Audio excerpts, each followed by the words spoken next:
नमस्कार दोस्तों, क्या आपको भी आती है इन सभी ऑब्जेक्ट्स के फॉर्मूला याद करने में प्रॉब्लम? अगर आती है प्रॉब्लम तो चिंता मत कीजिए। आज मैं आपको प्रैक्टिकली इन सभी ऑब्जेक्ट्स के फॉर्मूलाज बनाना सिखाऊंगा, इन सभी के सरफेस एरिया बनाना सिखाऊंगा, इन सभी का वॉल्यूम निकालना सिखाऊंगा, जो अगर आपने एक बार समझ लिया तो आपको लाइफ में कभी भी फॉर्मूला याद रखने की जरूरत नहीं पड़ेगी। तो दोस्तों, स्वागत है आपका आपके अपने YouTube चैनल MS सर्कल पे और शुरू करते हैं हम आज का टॉपिक।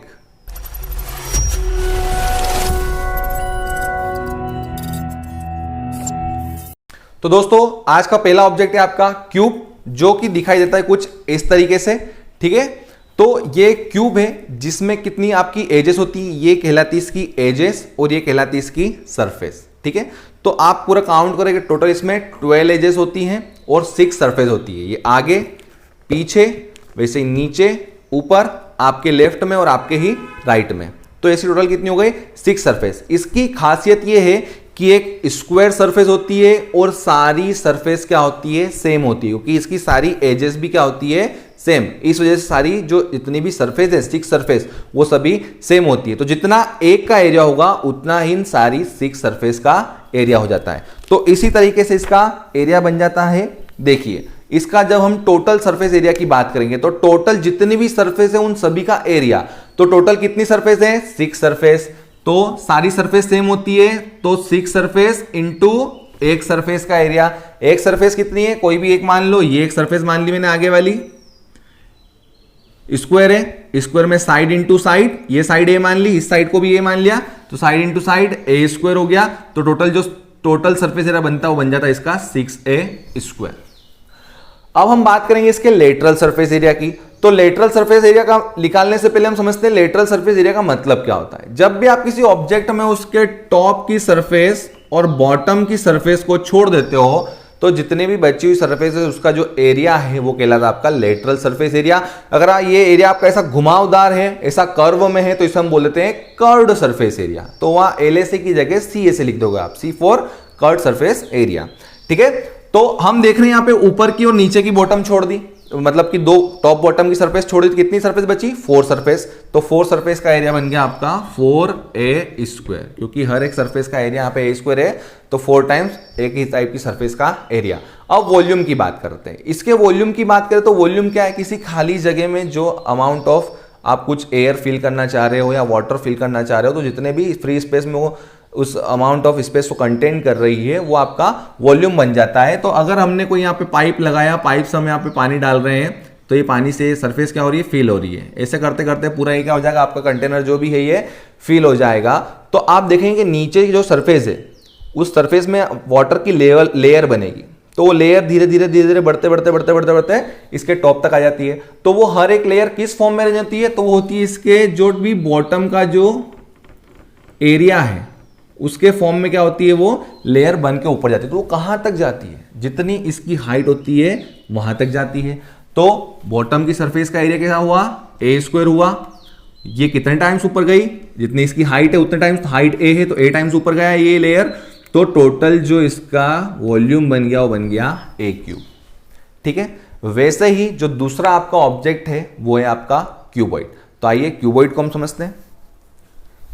ये क्यूबॉइड आपका कुछ इस तरीके से दिखाई देता है। ठीक है, अब इसमें आपको क्या करना है कि ये आगे की सरफेस और ये जो पीछे की सरफेस है ये दोनों क्या होती है? बिल्कुल सेम होती है। वैसे ही आपके लेफ्ट में और आपके राइट में जो सरफेस है वो क्या होंगी? बिल्कुल सेम होंगी।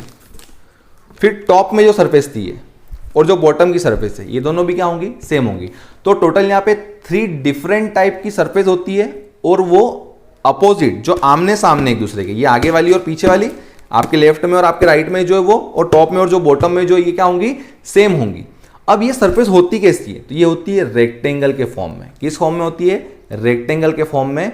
तो आप जब भी इसका टोटल सरफेस एरिया बनाएंगे या लेटरल सरफेस एरिया बनाएंगे तो आपको ध्यान रखना है कि आपने क्या माना है। तो मैंने नीचे इस सरफेस की इस मेजरमेंट को लेंथ माना, इसको माना मैंने ब्रेड। अच्छा, रेक्टेंगल का एरिया क्या होता है? 2 एडजेसेंट साइड के प्रोडक्ट का रिजल्ट जो है वो आपका area of rectangle. 2 adjacent side के प्रोडक्ट का जो रिजल्ट है वो आपका है एरिया ऑफ रेक्टेंगल। तो ये एडजेसेंट साइड मतलब किसी एक ही पॉइंट से 2 साइड जो जा रही है परपेंडिकुलर, ये या परपेंडिकुलर ना भी हो तो एक ही पॉइंट से दो साइड जा रही है, उनका जो मल्टीप्लाई होता है वो एरिया ऑफ रेक्टेंगल बन जाता है। तो यहाँ पे परपेंडिकुलर होती है इसलिए मैंने परपेंडिकुलर कहा है। वैसे ऊपर देखूंगा मैं तो मैंने इससे हाइट मान लिया थी, हाइट और ये क्या हो गई, ब्रेड्थ हो गई। आमने सामने वाली सरफेस सेम होंगी तो आमने सामने वाली एजेस भी क्या होंगी, सेम। ये हाइट है तो ये भी हाइट बन गया, ये लेंथ है तो ये भी लेंथ बन गया, ये ब्रेड्थ है तो ये भी ब्रेड्थ बन गया। अब देखिए मैंने नीचे लिया है लेंथ और ब्रेड्थ, मैंने ऊपर ले लिया है। एक काम करते हैं, ब्रेड्थ को यहाँ ले लेते हैं, हाइट को यहाँ ले लेते हैं, ठीक है। ये ब्रेड्थ है, ये भी ब्रेड्थ हो गई, ये हाइट है तो ये भी वाली सरफेस, ये जो एज है ये हाइट हो गई। अब मैं नीचे देख रहा हूं, मैंने लेंथ और ब्रेड्थ लिया है नीचे, तो नीचे की सरफेस हो गई लेंथ इंटू ब्रेड्थ, इसका एरिया, तो ऊपर वाली भी सेम होगी एज इट इज। तो दो बार आपकी हो गई लेंथ ब्रेड्थ प्लस ये वाली सरफेस और ये वाली सरफेस देख लो, आपके राइट की और आपकी लेफ्ट की सरफेस, तो क्या हाइट और ब्रेड्थ से मिलकर बनी है, तो इसका एरिया बन जाएगा 2 इंटू हाइट ब्रेड्थ। 2 क्यों कर रहा हूं, क्योंकि हम आमने सामने वाली जो सरफेस है उनका एरिया सेम मान रहे हैं, क्योंकि वो होता ही है, तो हम दो बार ले रहे हैं, एक बार लिखने की जरूरत नहीं है। यहाँ पे 6 बार सेम था, यहाँ पे दो सरफेस का एरिया सेम हो रहा है। अब क्या बचा, नीचे ऊपर का हो गया, लेफ्ट राइट का हो गया, अब आगे पीछे का, तो ये पीछे ये आगे, तो आगे की ये जो सरफेस है इसमें आप देखेंगे ये आपका जो है लेंथ, ये लेंथ और ये क्या है आपकी हाइट, ठीक है। ब्रेड्थ दिया नीचे, हाइट, तो 2 टाइम्स लेंथ हाइट। सबको सम कर लोगे तो 2 कॉमन ले लो, length breadth, breadth height plus height length, ये इसका बन गया आपका टोटल सरफेस एरिया।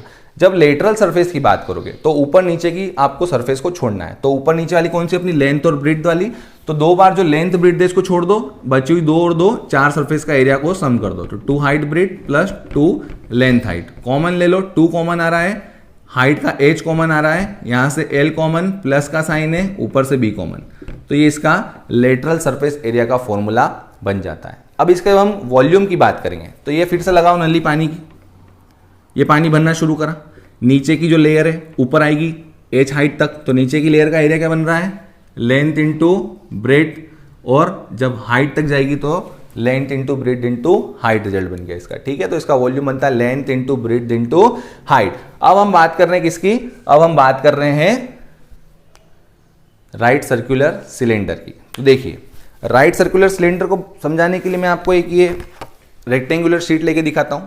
इस शीट को अगर मैं इसे फोल्ड कर देता हूं तो ये आपका बन जाता है राइट सर्कुलर सिलेंडर, आप देख पा रहे होंगे। तो ये इसका टॉप हो गया, इसका बॉटम हो गया। टॉप और बॉटम की जो सरफेस है वो कैसी है, टॉप और बॉटम की जो सरफेस है वो है आपकी बिल्कुल सर्कुलर, सर्कल की तरह, और ये आपकी घुमावदार है कर्व के फॉर्म में, इसलिए इसके लेटरल सरफेस एरिया को हम कर्व सरफेस एरिया बोलते हैं। तो पहले मैं बनाना सीखूंगा इसका लेटरल सरफेस एरिया।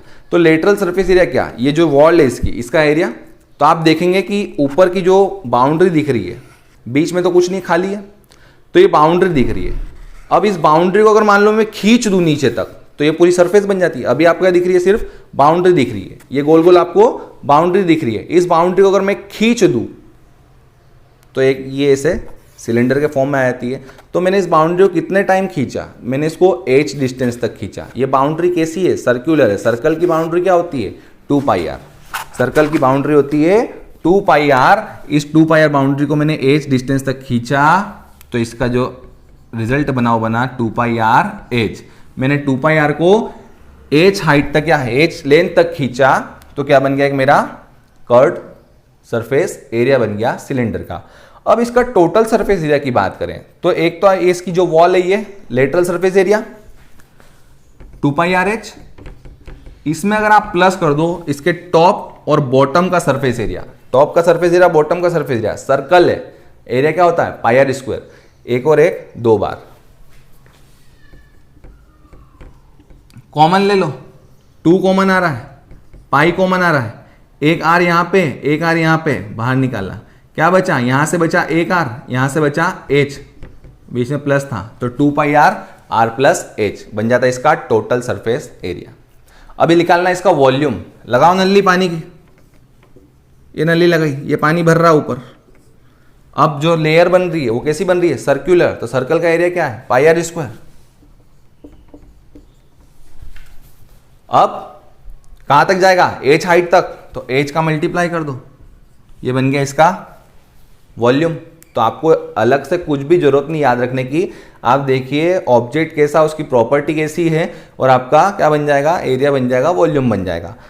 अब आपको बनाना है स्फीयर। तो स्फीयर के लिए थोड़ा सा कॉन्सेप्ट डिफरेंट है आपका, ठीक है।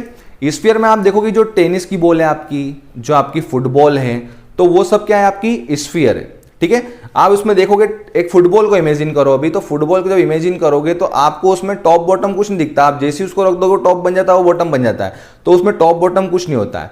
तो जो आपका जो स्फीयर है उसकी जो रेडियस है, अगर उसी रेडियस के हम 4 सर्कल लें तो उन 4 सर्कल का जो एरिया होता है उतना ही इसका एरिया होता है, ठीक है। इसमें ना तो कोई कर्व सरफेस होता है, ना या तो इसमें लेटरल सरफेस होता है, ना ही इसमें टोटल होता है। जो होता है सिर्फ वो सरफेस एरिया ही होता है, उसी को हम टोटल सरफेस एरिया ही बोलते हैं। इसमें लेटरल नहीं होता है, ठीक है। तो इसका जो पूरा एरिया है वो एक ही एरिया स्फीयर में, और वो होता है 4 पाई आर स्क्वायर। कितना होता है? 4 पाई आर स्क्वायर। याद रहे स्फीयर में लेटरल सरफेस नहीं होता है एरिया, इसमें सिर्फ टोटल सरफेस एरिया ही होता है, वो होता है 4 पाई आर स्क्वायर। कैसे बनता है? इसी की रेडियस के मेजरमेंट के अगर 4 सर्कल ले लोगे, उनका जो रिजल्ट आएगा एरिया का, वही एरिया इसका भी आता है। अब इसका जो वॉल्यूम निकालना है तो वो एक एक्टिविटी के थ्रू निकलता है, तो वो मैं आपको कभी किसी और वीडियो में बताऊंगा। आज के लिए आप उतना याद रख लीजिए कि इसका जो वॉल्यूम है वो है 4/3 पाई आर क्यूब। ये याद रखने से क्या होगा, आपको हेमिस्फीयर का वॉल्यूम याद करने में आसानी हो जाएगी।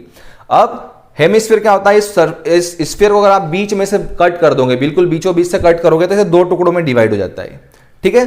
तो 2 टुकड़ों में डिवाइड होता है, आपको यहां देखना पड़ेगा अब इसकी सरफेस कितनी है। तो एक तो ऊपर है वो ये, और एक जो ये इसकी कर्व्ड सरफेस है। तो यहां पे 2 तरह की सरफेस होती है। टोटल जो स्फीयर आपने लिया, इस स्फीयर का टोटल एरिया कितना था? 4 पाई आर स्क्वायर। काट दिया तो आधा जो बचा ये कितना हो जाएगा? 2 pi R square. 2 pi R square हो जाएगा ये। तो इसका जो आपका लेटरल सरफेस एरिया होता है किसका? हेमिस्फीयर का, वो होता है 2 पाई आर स्क्वायर। अब इसका टोटल सरफेस एरिया की बात करें तो ये वाला 2 पाई आर स्क्वायर और ऊपर का ये सर्कल जो होता है पाई आर स्क्वायर, इसका एरिया, तो पाई आर स्क्वायर और नीचे का 2 पाई आर स्क्वायर कितना हो जाएगा? 3 पाई आर स्क्वायर। अब बात हो रही इसके वॉल्यूम की, तो जितना ये है इसका आधा करने पर ये बना है, तो जितना वॉल्यूम इसका उतना आधा कर दोगे तो वो वॉल्यूम इसका हो जाएगा। ये 4 लिखा है, 4 का आधा कितना हो गया? मतलब इसमें से आप डिवाइड कर दोगे 2 का, तो 4 की जगह बन जाएगा 2, बाकी का 3 अपॉन में as it is, pi r cube as it is. तो इस तरीके से ये इसका वॉल्यूम बन जाता है। हमेशा याद रखना कि एरिया जो होता है वो स्क्वायर यूनिट में होता है और वॉल्यूम जो होता है वो क्यूब यूनिट में होता है, ठीक है। तो आशा करता हूं दोस्तों आपको आज का ये वीडियो पसंद आया होगा। अगर वीडियो पसंद आए तो लाइक करें, शेयर करें, कमेंट करें और सब्सक्राइब करना ना भूलें। साथ ही बेल आइकॉन पर भी क्लिक करें। Thank you.